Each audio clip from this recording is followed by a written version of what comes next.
Joining us today for this week's entertainment panel is the lovely Abby St. John. Thank you so much for taking the time to speak with us today, Abby. Of course, I love being here. Oh yeah, of course. This is the best part of every Friday here is our entertainment panel. And you know, some big news that has been happening, of course, D23. So there has been a crazy amount of announcements just from that alone. Like you could see millions of trailers dropping, so much information on already projects we know about, but more information on each project. So seems like it's already gonna be crazy what everything is coming to, of course, Disney Plus and alongside that. So a little bit about what was announced. Have a little bit of information. We got like Indiana Jones 5, a lot of classic franchise that a lot of people are excited for. We get a little bit more on Black Panther, Wakanda Forever. Get a little bit more information on that.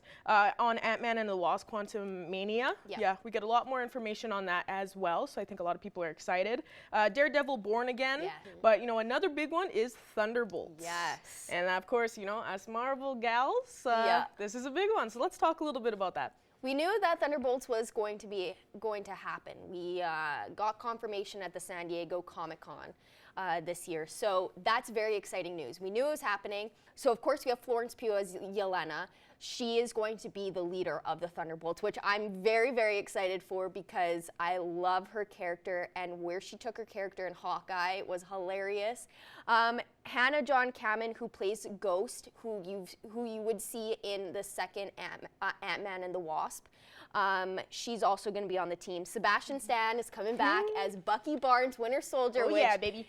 That's going to be interesting. David Harbour, who we met in Black Widow, the Red Guardian, he is also going to be on the team, which I find hilarious, and I'm very excited to see the dynamic between Bucky Barnes and the Red Guardian because his personality is just all over the place, and I don't think Bucky Barnes is going to like that very much. We have Olga Kurylenko, who plays the Taskmaster in Black Widow. So she was the person who was fighting Natasha throughout most of the film.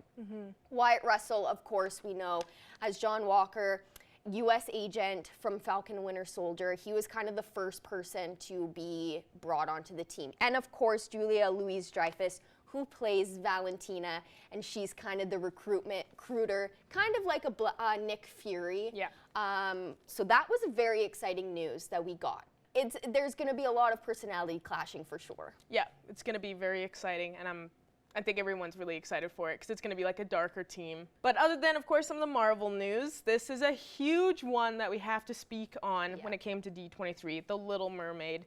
Wow. So, you know, that little teaser came out, probably one of the most viewed ever because, you know, it's a live adaptation of The Little Mermaid. But the biggest thing, of course, is Halle Bailey, you know, a Black woman playing as the Little Mermaid. And we were saying this is like a beautiful choice to be able to have this for, because you even look at her, you hear her singing in it.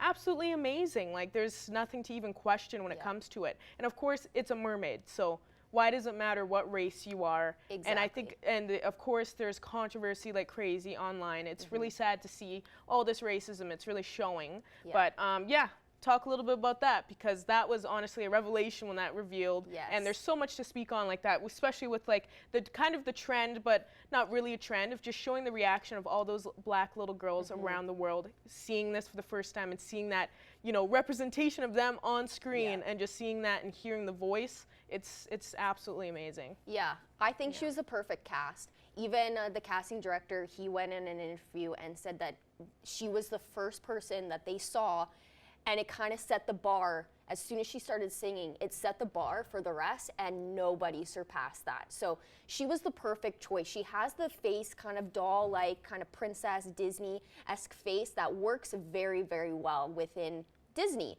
She has a beautiful voice, which she has proved before with her singing career with her sister Chloe. So I think there's no other person that could play her. I think Ariel is the perfect cast, you know, and of course there is that controversy, which shouldn't matter because, you know, this story is based on a very dark, twisted story back in like the 1800s, and nowhere in that story references her skin color. The only kind of reference to her complexion is that her skin is as clear as a rose leaf.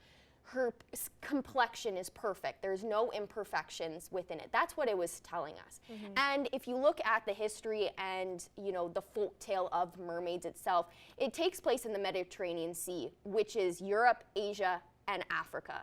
So it, even in mythology, there could be mermaids that have dark skin, light skin, have Asian complexions. Like, it doesn't matter because mermaids aren't real. So why is this such a big deal? I don't know. She still has red hair. It may not be as fiery red as everybody's But she's hoping. also underwater. So when people are trying to say it's not as red, I'm like, do you know how realistic it looks when you're underwater with red hair? Your hair looks darker when it's wet. So that's another thing. As long as it's the perfect choice, and they felt that Halle Bailey was the perfect choice, and I completely agree, especially after seeing that teaser trailer. We didn't get a ton. We saw maybe 5 seconds of her on screen at the end, but she's perfect. Absolutely perfect, and I don't think it's a wrong casting choice at all. So people are just showing their racism when it comes to how they really react to it, and it's sad to say, but you know what, like you said, more lovers than haters out there, and that's all that matters, and it's going to be amazing. But unfortunately, that's all the time we have for this week's entertainment panel. So once again, thank you so much for joining us today, Abby. Thank you.